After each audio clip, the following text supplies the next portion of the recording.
Okay. It's Doug Lane, Fastlane Car Care, obviously. Yeah, so apparently I started this video, but it didn't actually start. I don't know. It said no data. There's nothing to play back, so I don't know. 1988 Buick Park Avenue. I went through here and explained that we had, you know, somebody was asking me how I do windows that are weird. I forget exactly what how they worded their comment, but what we're talking about, I believe, is windows that do this. As you roll them up and down, mainly down, it exposes an edge. Whether it's the front edge, back edge, really doesn't matter. Okay, so how do you do that? Well, what I did was I went ahead and showed you what I do is I bump the window down and I see where the glass is going to expose, you know, the highest point of where that glass is that edge is going to be exposed, or I guess the lowest. So I got a mark right here. I don't know if you can see. So that tells me that when I roll this window down, right here, this edge is going to end up exposed. You'll be able to see it. So we can't just go whoosh and cut that. When we roll our window down, we're going to have, in this case, a gap about like this. Okay, not good. So what I've done is I just cut below that line, and now we're just going to do a little scooch. Not a huge one, because this seal, it's kind of deep, but there's actually like it looks like maybe a roller or something that's in there on the edge, so we can't just tuck that film back in there for days. But what we're going to do, now we're going to cut our back edge.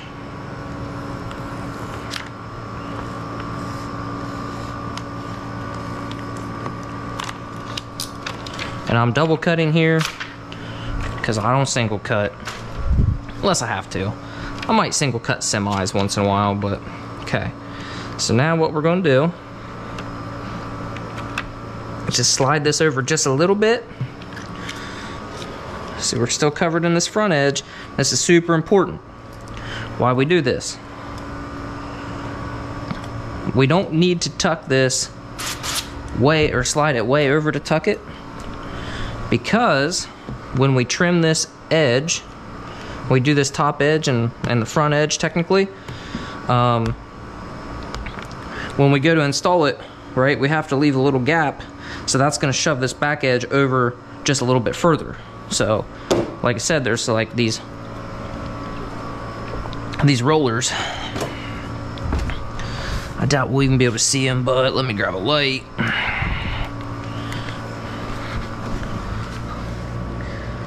You can kind of see right up here. See how there's like something or another right there? So we don't have a whole lot of space, and honestly, we might be pushing it where we're at. But everything else on this should be, on this window should be pretty straightforward and simple. So we've got it anchored, we got it locked down where we want it. I'll lift up our edge, come up here. Okay. Now there's our line right there, in line with where we had it actually. And so now, just give it a little squirt there, a little squirt there. I like to anchor them down.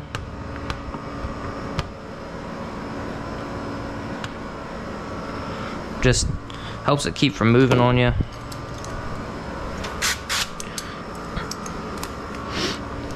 Now we're just gonna kind of stick our hand in, our finger in here, kind of feel around.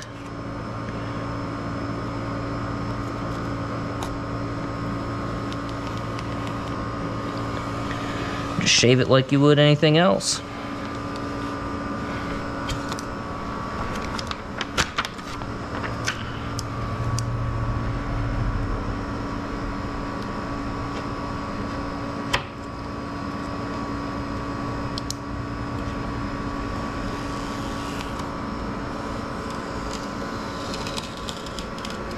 See how it starts like tearing like that? That's how you know you need to get a new segment.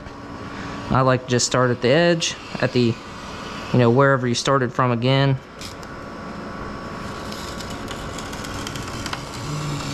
Bro, are we serious? What the heck? That's a brand new blade. Yeah, sometimes you'll have that.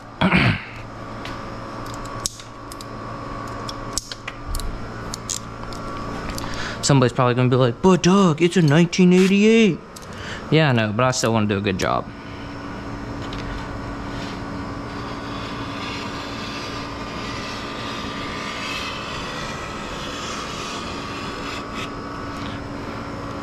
That's basically all the trash that just kind of left that tent behind.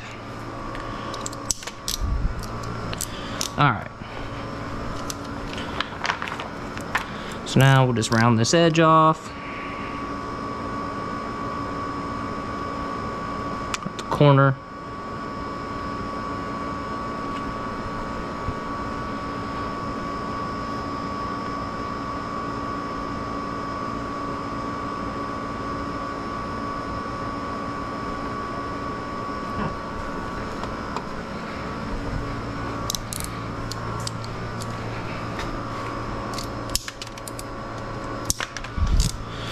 Oh man, for a brand new blade, it is not cutting worth diddly.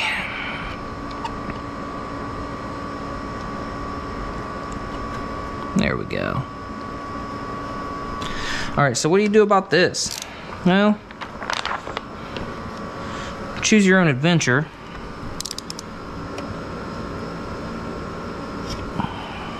If we leave it like that, it's for sure going to not work out for us. So what I'm going to do,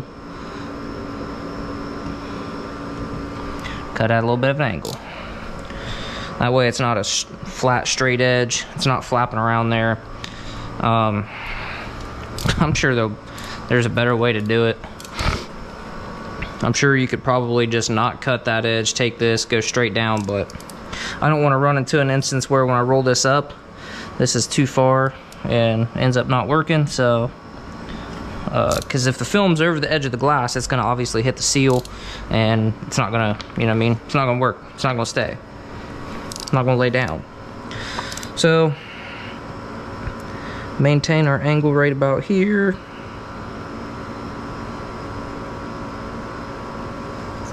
You can use a ruler if you want, but once you've been doing this for a while, you really don't need to.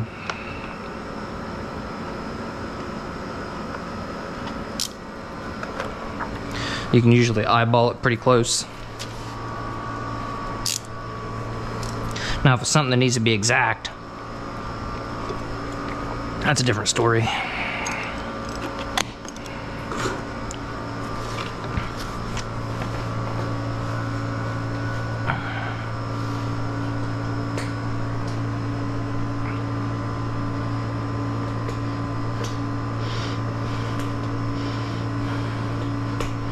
Sheesh. Who would have guessed it would take them so long to throw an apron on? These babies are brand new. Popping tags, popping tags. Alright, hold up. I'm gonna go grab a chair.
Alright, we're back. Got my chair. Went ahead and cleaned the glass and put that pattern over there where it belongs. And time to give it a little scrub, scrub, scrub.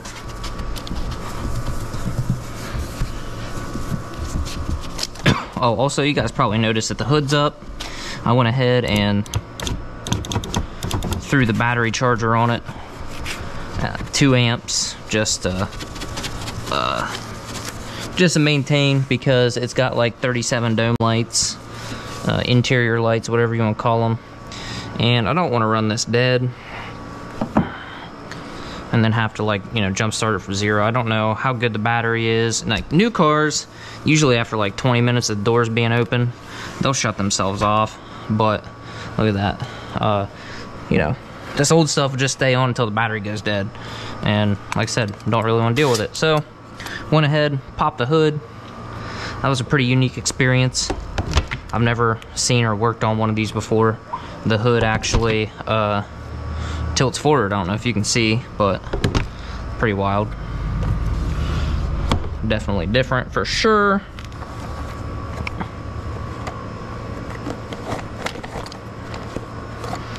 Whoop. Take the Easy Reach and the little foot, just because. Ugh. Take our shank there, get rid of. Look at all that gross stuff, man.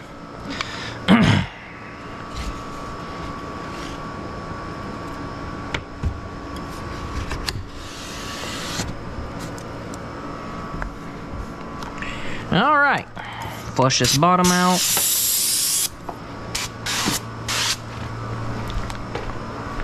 See what we can do.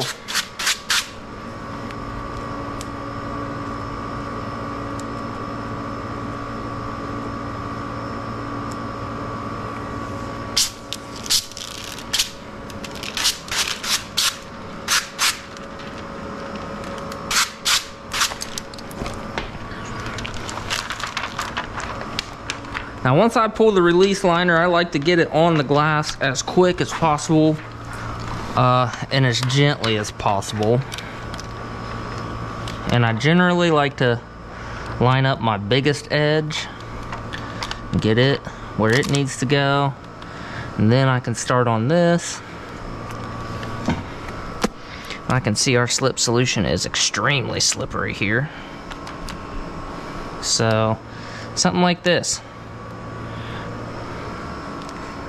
We'll bring it right about there, just so we have a little bit of a gap there.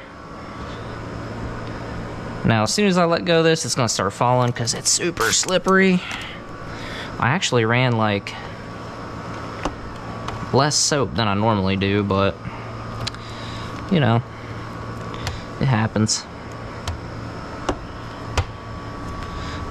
Biggest thing I'm trying to do is not let this tint go over the edge. I want it to sit.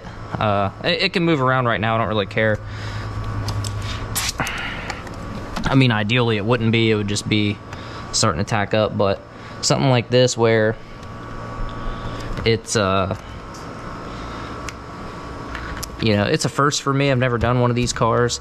I'm not gonna be super upset about it having some give, so I can do this right here, so I can just fine tune it. I mean, dude, I'm happy with that. If we can get that down in there, we're pretty good. We don't want to touch that, so we'll just do that. So, good chance when I roll this up, it's going to try to slide. So, enter the torch. Like, take this top edge here, just wipe it off, because that's where we're going to be cooking. Might just fine tune this edge just a bit more. I think that's pretty good.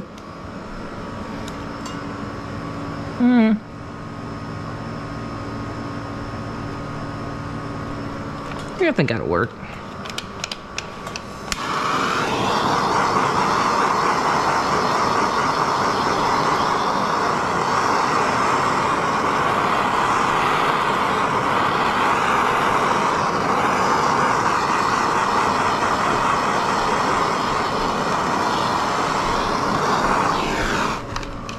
It doesn't take a whole lot.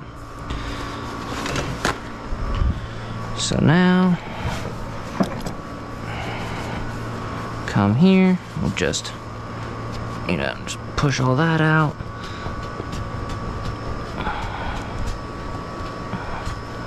Get any extra moisture there.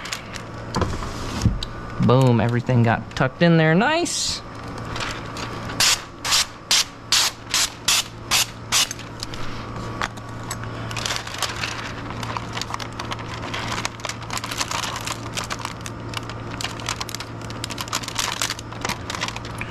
Let's see how I do that. Hold that right there. Not touching anything. Ah, don't do it. Don't do it.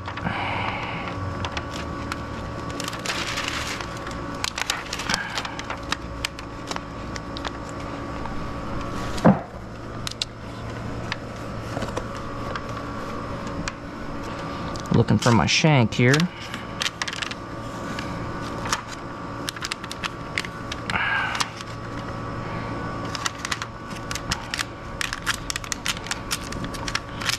Try to get it into place without any of this stuff happening.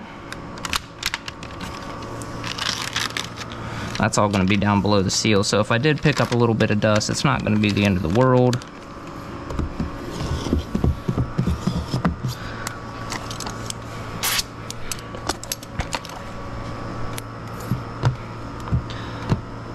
The surprising thing is, oh, that stud's on the outside. I was about to be real upset.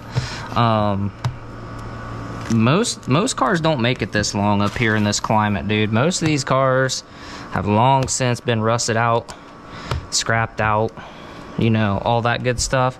But this thing is in really good shape. I mean, for its age, can't complain.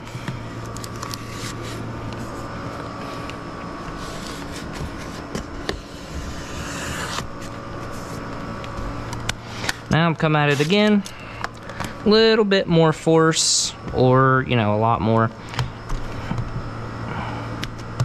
Now it should be anchored. It shouldn't try to slide anywhere on us. That's why we heated up our edge, so that it would all be good to go. It just tacks up faster. You could use a heat gun, and if you're just starting out, please just use a heat gun. If you've got some experience, man, I think the torch is where it's at. So, I've got a couple little fingers that are wanting to pop up on me.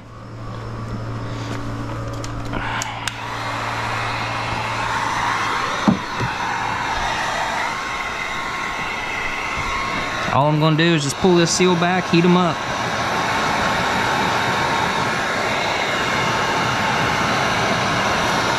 You want to put yourself in a position where you don't have to do this, because you can, I mean, you can do a lot of stuff. You could cook the seal, cook the interior if you, you know, have sensitive materials there. Looks like that's a little speck of dust or something right there.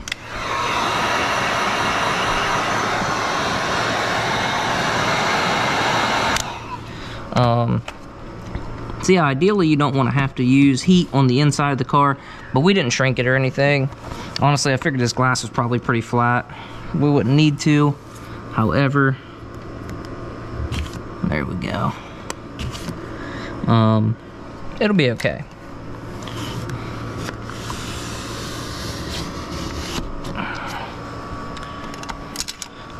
Whenever you're doing old cars, you gotta set the expectations for your customer. You don't want them thinking that their stuff's gonna turn out as good as a, you know, brand spanking new car that's getting tinted, because there's a lot of variables. Like these here, I would like to have pulled them out. They look like they're pretty simple, but pulling this door panel, you know, as old as it isn't worth the risk to me.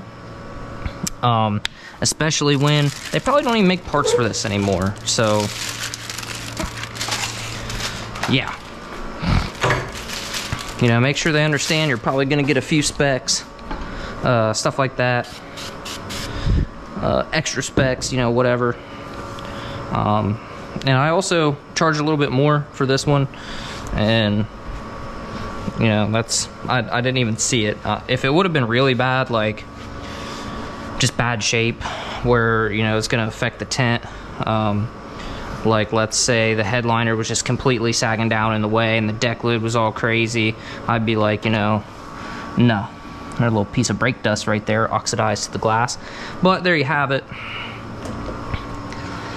That's how you do these old school doors, or any kind of window that shifts or exposes the edge. Just pay attention to that. Whenever I do a car I've never done before, I like to roll all the windows up and down a couple of times and just see how everything works, so that way I can plan and do this. So thanks guys for watching. I hope that helps you. I'll see you guys on the next video.